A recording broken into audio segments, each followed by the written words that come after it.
So I am calling to order the Cohasset Advisory Committee meeting of Wednesday, April 16th, 2025 at 7 p.m.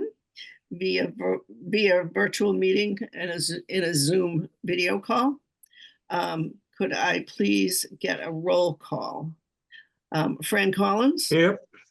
Mary McGoldrick? Mary McGoldrick, present. Mark Cameron? Mark Cameron here. Vince Thornton? Vince Thornton here.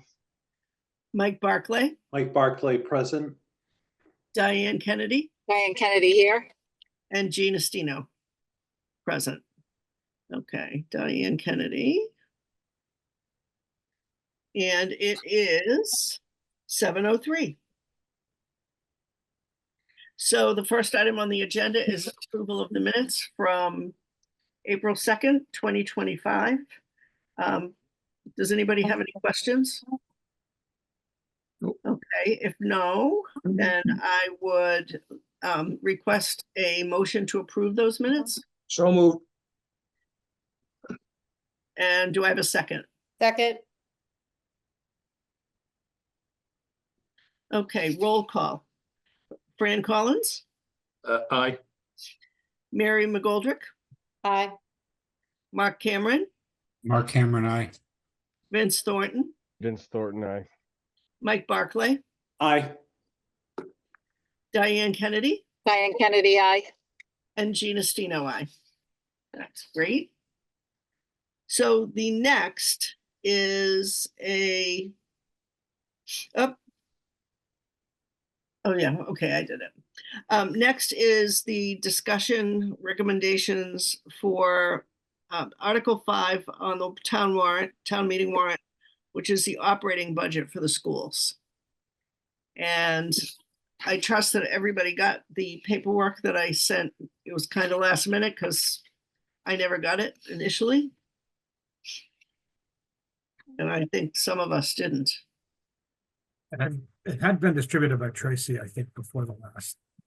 Well, it's funny because I checked with Mary first and she didn't get it either. So something happened. I don't know. Well, you know what, this, we did get the school portion, whether it was 2 weeks ago, it was after they had made that, they had voted in their increases in fees and so forth. But I didn't realize that that's what we were working off of. So, but we didn't have the 5-year forecast, at least in my inbox. Yeah. So it looks like they've made some pretty significant cuts. So feel free to study and then we'll have a conversation because I know you may not have seen this. Yeah, Chris, I don't know if you're able to, how do you want to handle this, Jean, in terms of questions? Do you want to put the handouts on the screen? Can you do that, Chris? It's going to take me a couple of minutes, but I will do that. But give me a minute. Okay. And I think that what we're really looking for, I mean, we could look at the 5-year forecast, but I think that we could also look at the one that's marked final FY26 budget proposal, because that shows where they've made adjustments and reductions.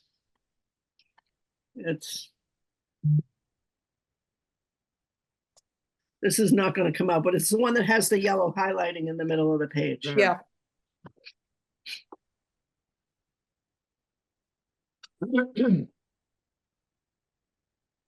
That's in very fine print, of course.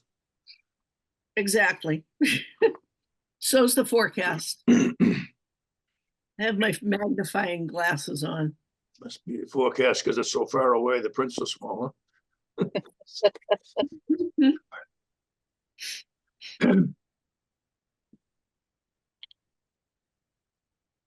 Well, I mean, we can chat about this. So they have reduced supplies and materials.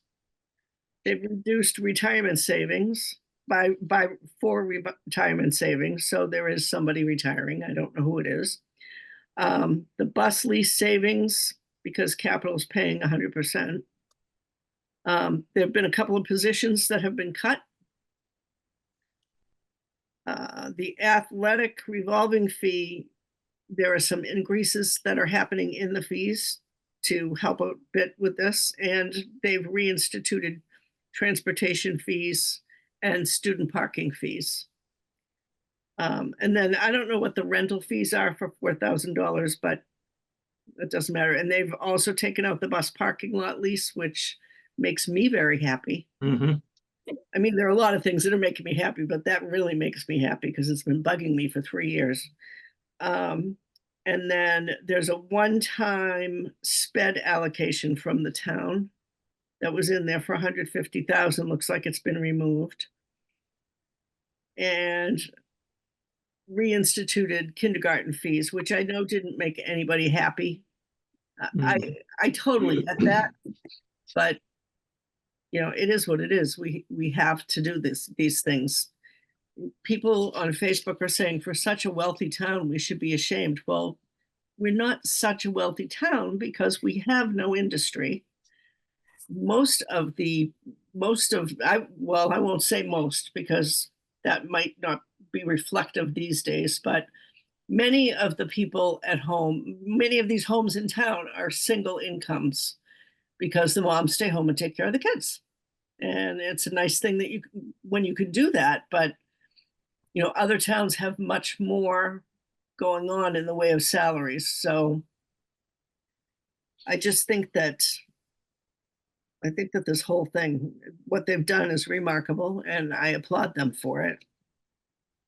So they've reduced from 6.25% to 3.85. Is that, was it 3 and Let me 7/8, just something like that? see what page that's on. That's the green highlighted stuff. Yeah, but there's also, well, we'll talk about this first. Okay, Because if you look at the 5-year forecast, which you can't read either. the 5-year forecast is actually down also a little bit. So it's all good. I mean, there are still contracts to be negotiated and amounts of money to be resolved, but this shows really good faith in trying to work together as a town to make everything fit.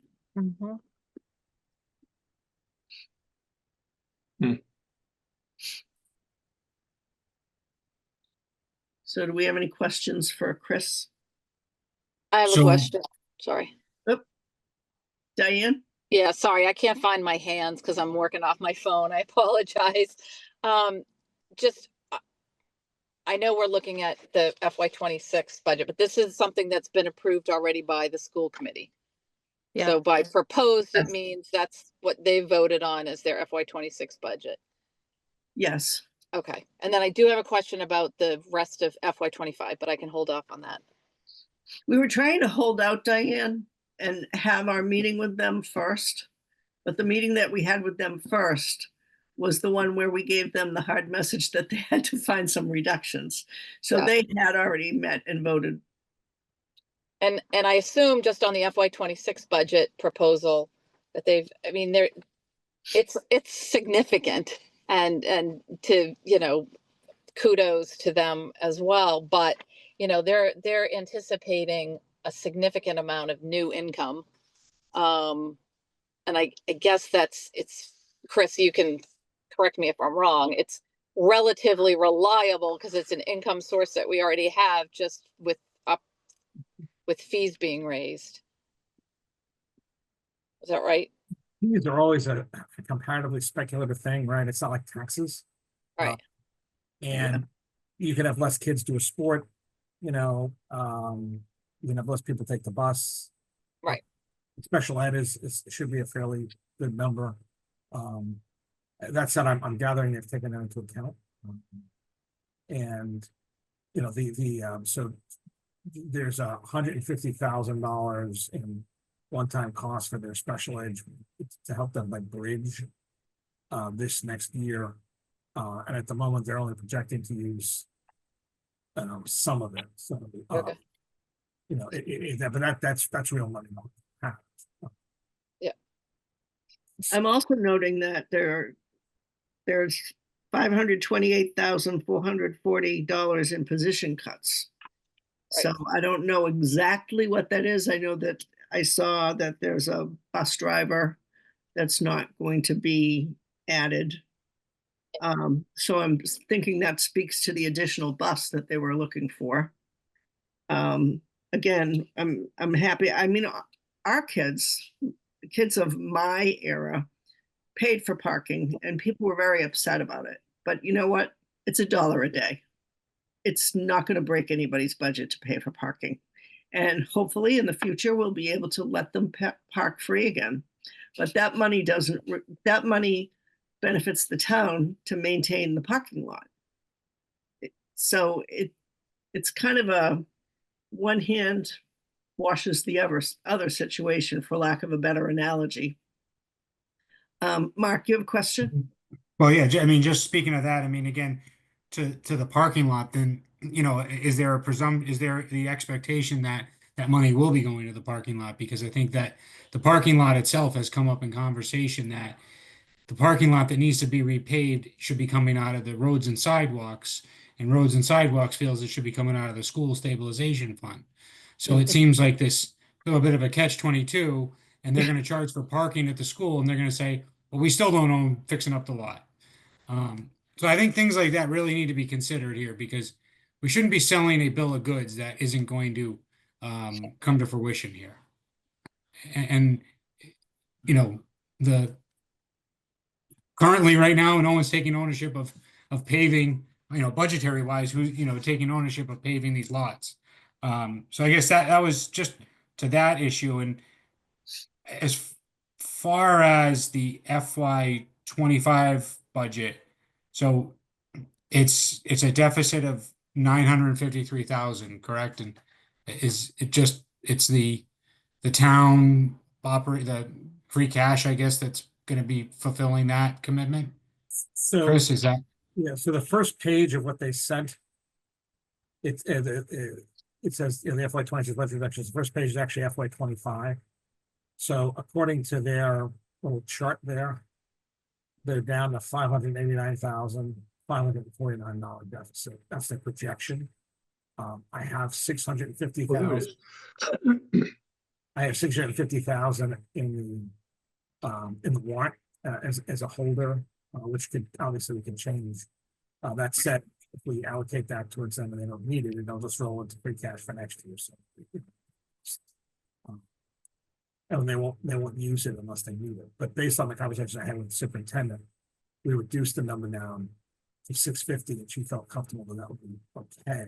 I'm talking about the FY25 budget gap. Now again, I you know, when it says, I mean, I don't entirely know how they're accounting for these various savings. That said, I gather they know what they're doing with this. I mean, I guess they've gone through they have a lot of their budgets encumbered, so I guess they've gone through this and started to claw through it and said, well, we can release encumbrances in a lot of these places, which means that the money would then go back. And then you're down to current projected deficit is just a little under $570,000. Hopefully, and maybe this is a better and more appropriate question for the schools, but how, you know, how do they feel that they're going to prevent this from happening in the next fiscal year, right? Because I mean, you know, in a one calendar year, they went over budget by almost $1 million, and it was more than $1 million. And so, I mean, we keep hearing the term accountable being thrown around, but how is this? It doesn't seem like it's very accountable if they're getting bailed out to the sum of over $500,000. And I guess what precautions are we from the town side putting in on them to maintain and stay in control of their budget? I mean, if they've got an anticipated 100 students going to enroll in kindergarten to be to generate $300,000 of revenue, and they only get 90 kids, Right. that they're going to be short on that line, right? And if the parking doesn't work out the way that they anticipate, if the other athletic fees and variety of fees don't work out the way they anticipate, their budget could be in jeopardy again. So how are they and how are we going to make sure that we're not in this position again a year from now? I think that that's a bigger conversation, Mark. I think that maybe we have to have an off-cycle discussion I mean, we're coming right up against town meeting, but I think it would be very useful to sit with them on a night that we don't have a meeting and maybe request to be placed on the agenda so that we can discuss some of these things for next year. You know, for the next budget cycle. Make sense? Yeah, because I mean, you know, truthfully, I mean, we feel like we're sitting here having to approve this budget, right? And none of this feels good to approve. I mean, Right. it's, you know, it doesn't, like, we're not, I don't think, just speaking here in a general sense, it's not, it doesn't seem like the overwhelming desire to, you know, give this whole thing a thumbs up situation, right? We should have never been in this situation. That's true. So- And I think that with the change of administration, I think that the budgeting process could be a little bit more transparent going forward and a little bit more. It shouldn't be a secret, let's just say. And in the past, there have been some secrets. So I think there have been people hired at large salaries that I know that Mary and I both said, what? When a couple of people have been hired in the last couple of years. So we just have, I guess we have to trust them. At the end of the year, typically at this point in the budgeting process, we quite often do have to come up with a little bit of extra money to help them because we can never control some of the costs. But I think that this is a good first effort on their part to come up with a balanced budget. I will add this, Mark. So the superintendent has been very open. I've met with him multiple times. Right. And so we've had some really good conversations. I've met with her more in the last 6 months than I met with Superintendent Sullivan in probably 3 years. So she's been very open. We've had good conversations. I mean, she was handed something she didn't create. And at the same time, the schools do, you know, they got that voted number. They can do almost anything they want within that number. They can move the money around, whatever way the town is not able to. That said, they can't overspend. I mean, you can't do that. And I think we'll be coordinating with them very closely as they encumber, and we got to make sure that, you know, we work in tandem to make sure that the numbers are clicking. We do that on our own side. Right? I mean, I look at our numbers regularly to make sure we're okay and to see if there's anything out of whack. I think they need to do the same thing, and they should say, hey, again, is that athletic revenue coming in, or are there less kids? What's happening in kindergarten? They have to be on top. And in the kindergarten, they're going to know right away, right? I mean, you know, they'll know how many kids are enrolled. You don't have kindergartners joining typically in years. I have to say, Chris, I'm very happy to hear that superintendent town manager meeting has restarted again, because I was very disappointed to hear that it wasn't happening, because it always happened. So for that to stop, it looked funny to me, but whatever. It's been, you know, there's been a lot of communication, so and I really do appreciate that with the new superintendent. Right. Mary, and then Mike and Fran. I have to step away for 1 second. I'm having trouble hearing, so I need to get something to help me. I was just gonna comment that for those that didn't do the math, the position cuts are all reflected on what's the third page. Starting with the Director of Data Evaluation and Curriculum. So those all add up to that 528 and change roughly. I will say too, I'm pleased that they've made this effort. I don't feel like, and no judgment, this has not necessarily happened before, but I would just caution that they're kind of in the vein of what Mark was saying. You know, they took $60,000 out with the bus lease. Well, that doesn't mean that goes away. Somebody else is paying for that, and that's capital this year. So there's a number of shared costs that they have with the town. So I think the overarching concern, just in terms of the size of their budget, and there is some unpredictability to it, is still there. I would think it might be useful if we had a semi-annual or a quarterly is probably over the top and they're busy enough, but if we could have like 3 touch points a year, you know, maybe in October, as long as there's not too much going on for a special town meeting, they'll have a sense how many kids are in the kindergarten rooms and is the parking lot full and what fees are they getting from the fall sports and things like that. I think that could just go a long way. For us, and like Chris said, once the money's allocated, they can do whatever they want to do with it. So, but I thought this was a really good step. I agree. Thank you. Mike?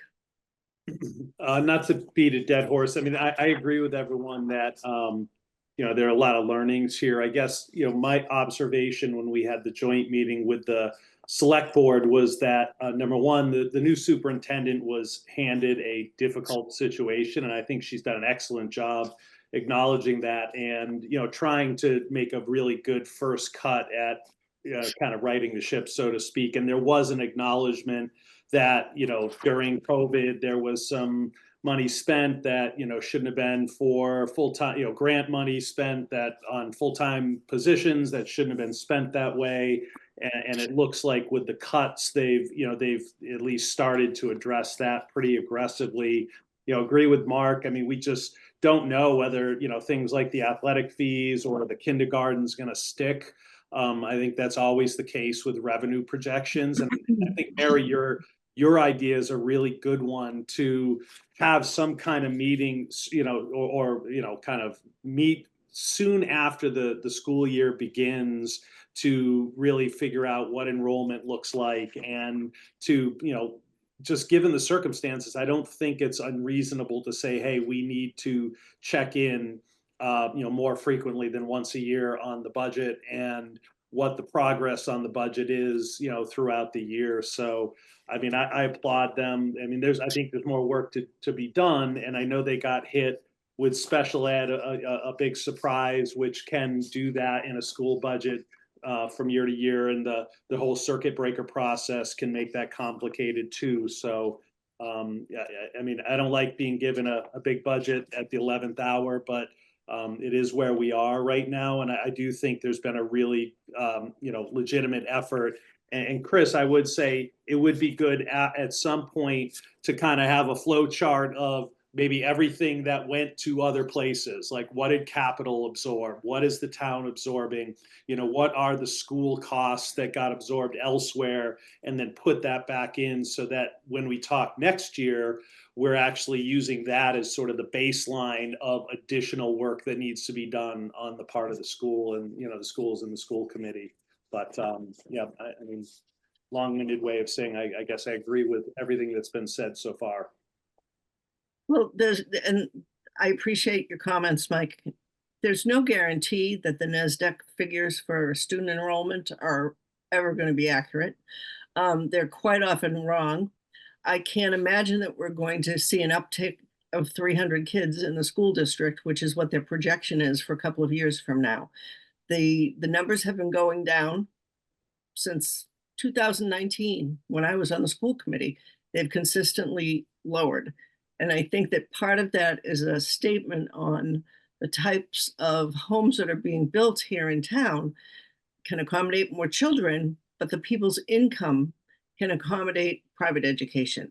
So I think we're going to see that continuing as a trend. Anyway, Fran. Yeah, I pretty much agree with what everybody said, particularly Mark and Mary, but no, this is my 6th year on advisory. And every year at this time, we go through the same drill that the school committee has not presented us with their budget.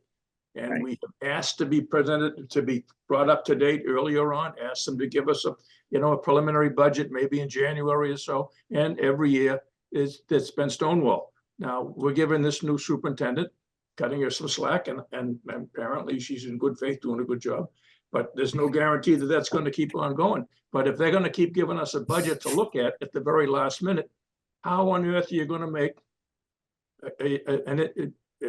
an informed decision as to whether it's good or bad or whether we should approve it or not?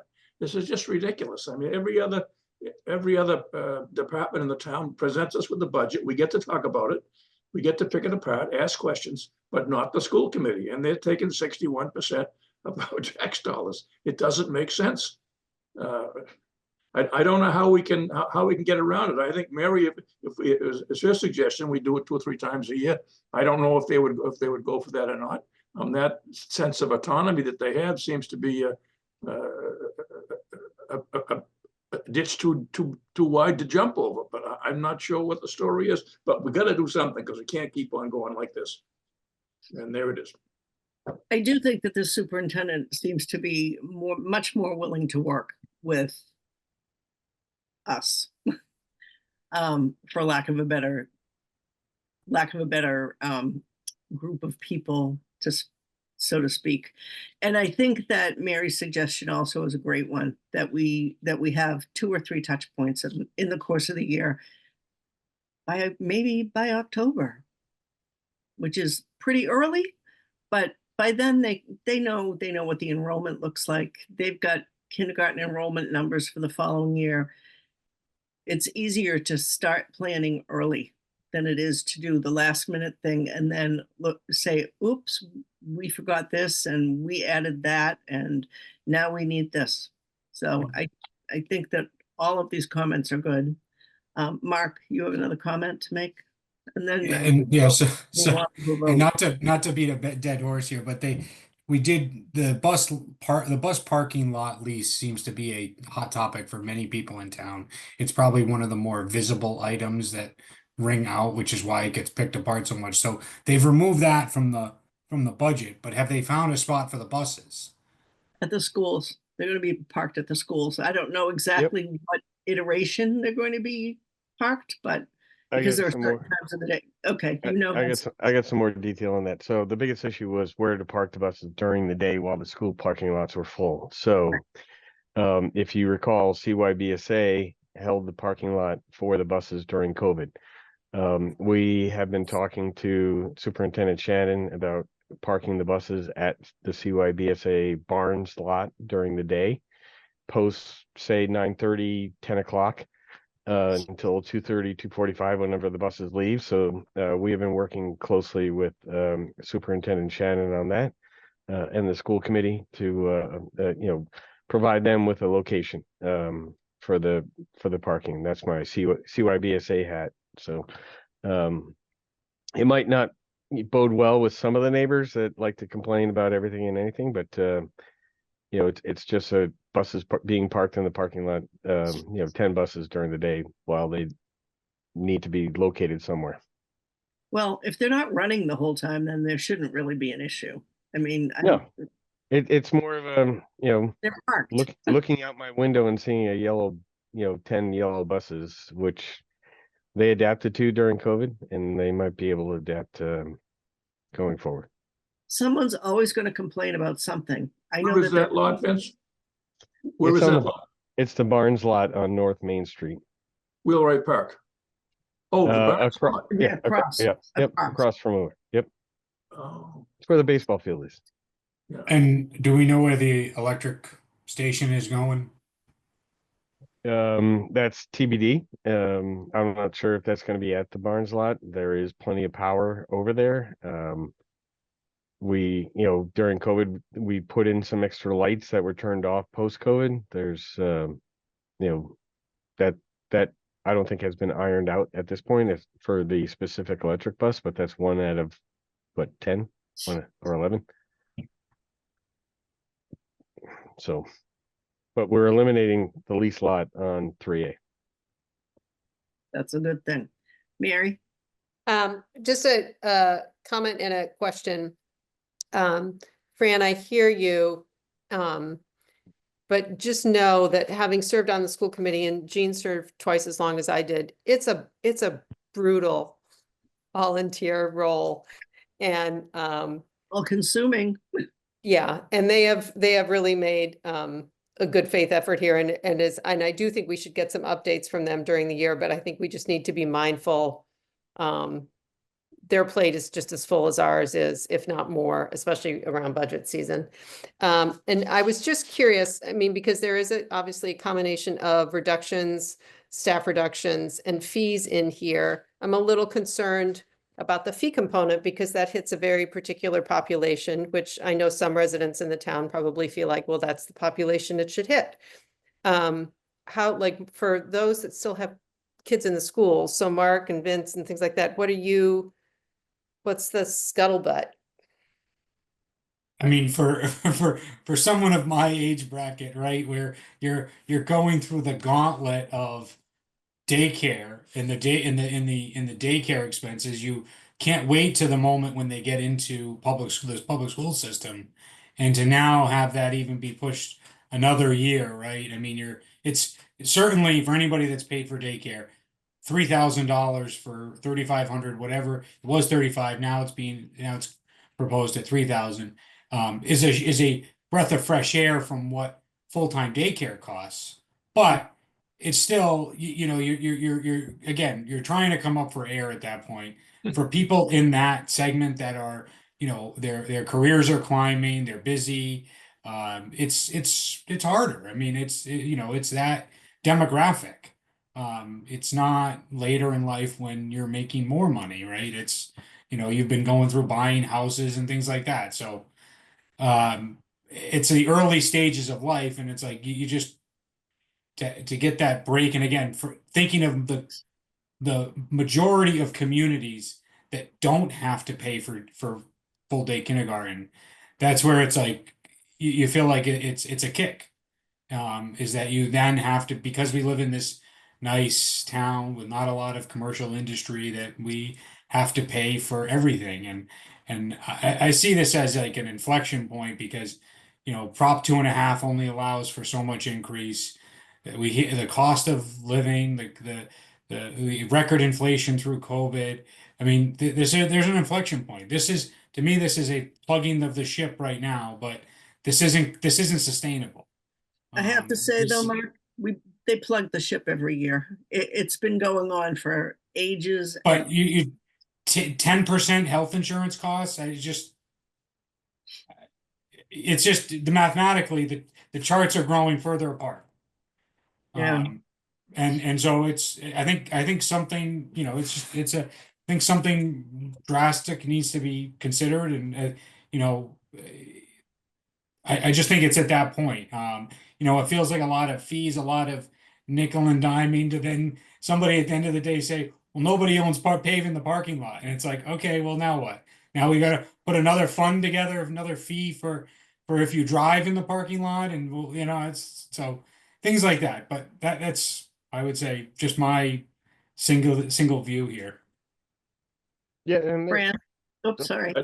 Just to go back to to what Vince was saying, that I've had some conversations with Brian Joyce about other pieces of land around town where we could potentially store the buses. And the one place that seems the most likely at this point is that piece of land across the street from the DPW garage up on Cedar Street, which belongs to the golf club. And he was going to, Chris may have some information on that, but he was going to get in touch with the people in the golf club and see if they could arrange for a long-term lease, maybe a 99-year lease or something. It's a piece of land that the golf club doesn't use, won't use, and probably, you know, potentially would be happy to see the town be using it to store the buses. And then they're right across the street from the fuel, right across the street, any mechanical help that they need.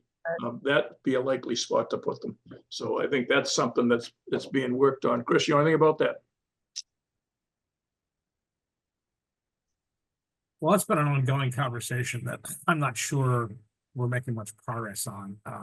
Mhm. I will say, and again, I'm grateful to hear the positive work that's going on with the CYBSA. I know that the town had explored, well, working with the MBTA for space at the lot, at the train station lot. Sure. The town does have space at the workstation through a regional grant. So, I mean, that's another, you know, we had pursued it. It's not free, but it was a much lower cost. And, but again, that would be a fallback, but that was something we had worked out in the school side. We don't want. So that was a while ago. So that's something we can also explore things like. And just aside from the CYBSA law, the music circus wasn't an option, at least for during the day. They don't, we use them sporadically for other things, but they don't, it's very hard for them to let us have space like that. Well, plus during the summer, we wouldn't have to worry about it because the buses would be parked at the schools. Correct. Yeah, they're Yeah. a little sketchy about that stuff. Yeah. For that kind of a long-term thing. Yeah, I just want to jump in to answer Mary's comment, asking me from a parent perspective. So I got a senior and a junior in the high school, but when we first moved into town and the kids were growing up, kindergarten was a cost. And for a full day, and a half day was not. We chose to go half day because my wife was at home with the kids, and it was fine. But I think there is some concern, and I can definitely put my feelers out and talk to a lot of people and see, through the CYBSA network to see what their thoughts are and concerns regarding that factor. I think Mark Cameron, you brought up projected enrollment in certain factors like sports and kindergarten. So it's associated with costs as well. So if you have 100 people that are enrolling, there's 100 people that you have to have costs. But if you have 90 people that enroll, you have 90 people that have costs. So the cost should diminish. So I don't think you're going to have as much overrun per se. I'm sure there's some absolute costs that have to be paid regardless, but the number of people are associated with the costs as well. So that's something, from a projected standpoint, to be mindful of. But I don't think people are going to drop their sports because the elevation of costs have gone up. I mean, these kids play sports wholeheartedly every day, and parents, are going to support them. I will do anything to have my kids play sports. So I think that's going to drive through in the future as well. I have just one anecdotal story about kindergarten costs. When we were talking about adding kindergarten costs, or we had to have lotteries for the kindergarten, and people were all up in arms. Somebody's always going to complain. Whether it's free or not, they're going to complain. I had a woman at one of the school committee meetings burst into tears and say, "You don't understand what this is going to do. Daycare is going to cost $20,000 a year. We're a public school system. We do provide half-day kindergarten, which is what's required by the law. And if you want your child to go full day, it's not a huge, huge cost. It really isn't. And at some point in the future, maybe the federal government will figure things out and kick in some dollars, but it doesn't look like that's going to happen for a while either. So, yeah, don't laugh. So I'm hoping that we'll be able to go back to full day kindergarten with no cost. But unless we put some superstore on 3A, which is not going to happen, I don't see any way around this at this point. And this is an interim measure. These are all interim measures that may be painful for 2 or 3 years. I don't know. We just have to wait and see. Mike?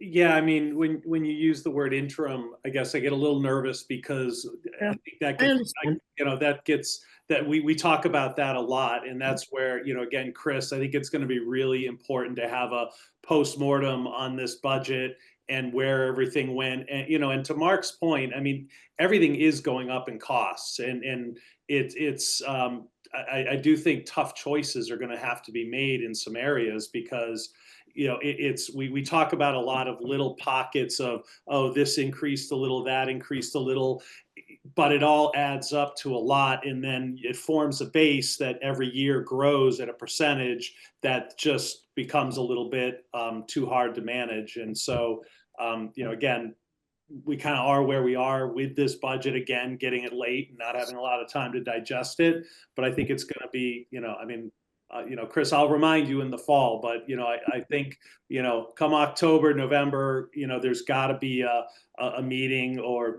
some analysis done, because they'll know how many kids are in the schools, and things like that. And a lot of these revenue projections should be better vetted at that point.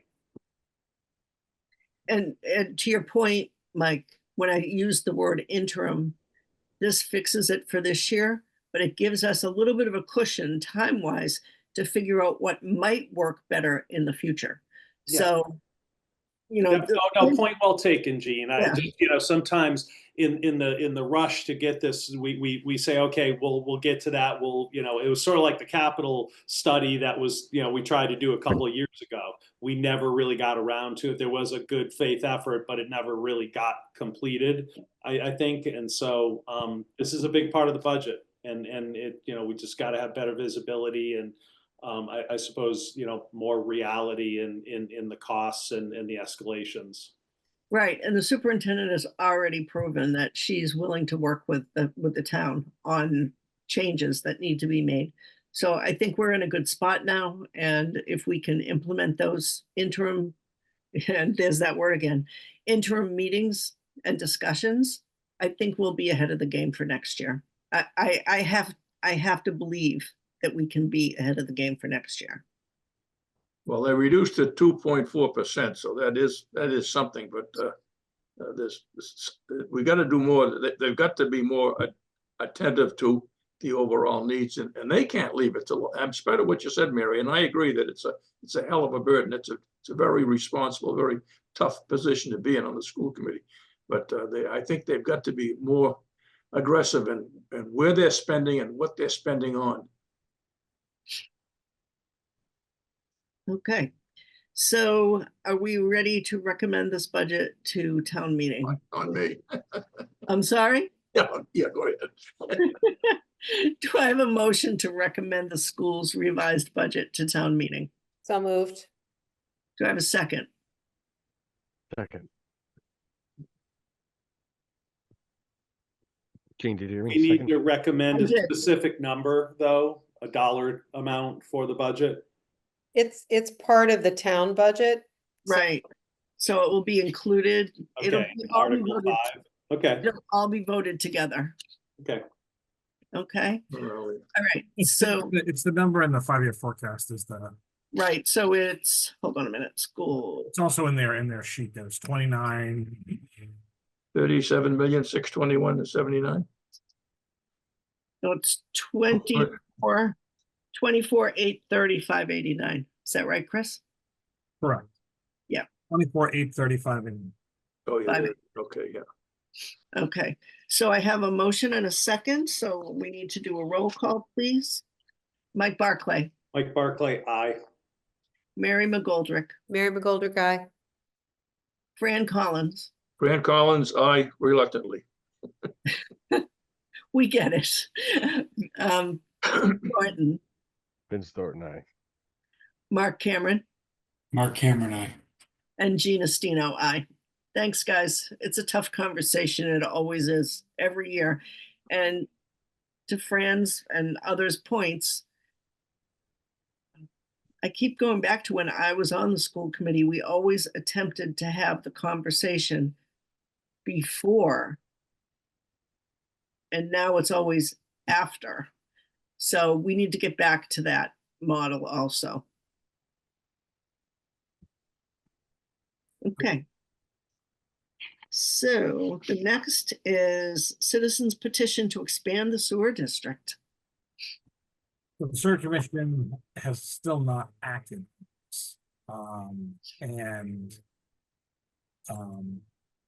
They were gonna meet today and their meeting got postponed. I'm not quite sure what happened. And their vote on non determines what the percentage of town meeting will be required to be. If they vote in favor of it, it's a majority. If they take no position or vote no, it's a 2/3 vote that would be required.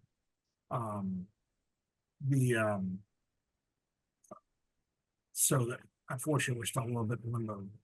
That went up to sewer commission. Having taken a position, it does, and giving any commentary, it's left this thing wide open. The other reality at the moment is that the applicant still has an open public health company for the site, and until that's closed, you can't get any more permits for anything anyway. So I think including any kind of change for this. So, if Do you think that, you get to meet one more time before the meeting, I sincerely hope I have a clear answer for you. do you think that they may withdraw this and put it on a future meeting, like maybe in the fall? I don't think, I think the applicant is seeking to, is very eager to turn his one lot into I'm four. sorry, I didn't catch what you said. It's very what? Well, the applicant is attempting to transform one lot into 4 lots with 4 homes on land. Right, but those 4 lots technically are not in Cohasset. Well, they're all in, They're what? they're all in. All those lots are in Cohasset. They're on Lambert's Lane. Oh, I thought that they weren't. No, they're in Understood. Cohasset. And, so this is a financial issue for him. I mean, so, Well, maybe he has to have 3 lots and have a central septic system. There you go. the people can be as creative as they want to be when they get to. So, Well, we have shared septic systems at the end of our road. I mean, it happens. I I'm got, not saying it's a great idea, but so, we're circling back with the sewer commission to see where they're going. So, okay, but it's not ready for us to discuss tonight anyway. Okay. Mike, I see your hand up. I had a question, but I guess I can wait till it comes up for formal discussion. So Chris, and excuse me, I'm not as familiar with this article as maybe I could be. So the petitioner, the cost of running the sewer, extending the sewer to these 4 properties will be borne 100% by the applicant? So the proposed, the property owner is responsible for any extension, and again, the way this works is there's a little tongue of land that goes up to Hull Street, 228. It's a very narrow corridor. It's 4 feet wide. How they can run a pipe through there is a challenge to begin with. The sewer commission did give them approval to connect. But this is originally a 2-lot. The owner went to the planning commission, got it turned into 4, and he's trying to run a sewer line. And the thing is, only one parcel, which now has 2 lots on it, was in the sewer district. The other was not. And there's not been so far, there's not been a situation where a parcel not in the sewer district that's connected. Again, people will certainly have the right to petition. There's been some petitions over the last decade that have either been withdrawn or failed. And there's no homes on Lambert's Lane that have connections. I'm not entirely sure why this one. I think the only reason this one was technically included is because I had that little tip that touched Hull Street, but all the homes on Hull Street are actually sewer. And all on sewer, most of them. So yeah, the answer is, yeah, he would bear the cost. At the same time, the precedent is very substantial. Yeah. And what about the sewer capacity, Chris? That's it's only 4 homes. Then you have something the sewer commission's debating now, right? So I mean, they're looking at that as well. I mean, we're in the process of doing some major I&I work, infiltration, inflow work. In the meadow around the plant, major pipe that goes in there, that will hopefully help ease the burden on the plant. That said, the plant is pretty near capacity, and did just replace some major pieces, and we have more to come. Okay. Fran? Yeah, whose system are they tying into? We The don't have a town, system on- so it would technically tie into the pipe that runs on Hull Street, which is technically Hingham, but they're in the town. They're in the North Cohasset Sewer District, so they pay their fees to the North Cohasset Sewer District. That pipe flows to Hull. Yeah, that's what I said. We don't have any sewer service over there. Okay. So how does Hingham feel about them tying into it? I don't. Again, it's another question. I don't have an answer. sounds like there's a whole lot of i's to be dotted and t's to be crossed before we get any further. Yeah. Mark? That was gonna be my question, because I didn't think our sewer piping went up and down Yeah. 228. And I would imagine that they're probably on Aquarian water, right? Then, Yeah, or is that what it is, Aquarian? That is that, well, it's actually now called the Weir River Water System, but yes. Okay. That said, all the homes in there that are on the sewer are in the North Cohasset Sewer District. That was the first district created, I think, because of the Straits Pond cleanup issue. So that area was required, or at least the homes on 228 were required to be sued to clean up Straits Pond. And when you reference that 4-foot swath of land that goes up to 228, is that on Lambert's Lane, or is that on private land that has like a 4-foot frontage to 228? Private land that fronts mostly on Lambert's Lane and has that little tongue that attaches to homes too. The regular pork chop lot, what it is. Yeah, yeah, and yeah. But that, yeah, so the utility, so the utility itself would not come up Lambert's Lane. The utility would have to come up directly off of 228 through that Yeah, tongue. yes. Gotcha. And again, there's an engineering challenge in that too, because I think you normally 10 feet to dig a pipe and put it, I mean, pipes aren't 10 feet wide. You have to have, they're usually a larger right of way to support site right. And again, there's other issues. I believe there's wetlands in there and a bunch of other stuff. Hmm. This is not as simple. Okay, so seems like we've exhausted this subject for now because there are too many open questions. And I point you to the sewer commission. I mean, I will check to see if there's a recording of the sewer commissions. They did have a public hearing on this. So you can at least watch that and see what the questions were asked on that. So that said, the sewer commission still hasn't made a decision. I'll see if I can't just send you that link to the. Okay, And there are Alright. maps in the warrant, the final warrant has site map on the site. okay. So the next item is any additional open articles, but there aren't any. No, it's put that on there as a catch-all, in case there's anything else that to be changed. Okay, and we potentially still need to discuss this expansion of the sewer district before town meeting. So I guess we should probably, the next item on the agenda after that is speaking assignments for annual town meeting. And I haven't done anything on this because I was out of town. Maybe we discuss that at our next meeting. How's everyone feel about that? Unless somebody has some great want or need to discuss any of these articles. You're laughing, Mary. Comment on the budget. Typically, someone talks, at least select board and advisory make a comment on the budget, because that's the biggest thing. Right. I'm not, I mean, there's nothing else that, well, maybe on the town hall lease, if there's some public interest in it, we'll have to see how that develops. Okay, I'm not aware that any of the others are particularly controversial. But that's, They need some explanation about the TF Enterprise. oh, yeah, that one too. That one There'll too. be a lot of whales and gnashing of teeth over that, you can be sure. I hope. I'll be the first one up. That's number 4. well, maybe it's always good to get those big ones before everybody leaves. Mark, do you have another question or comment?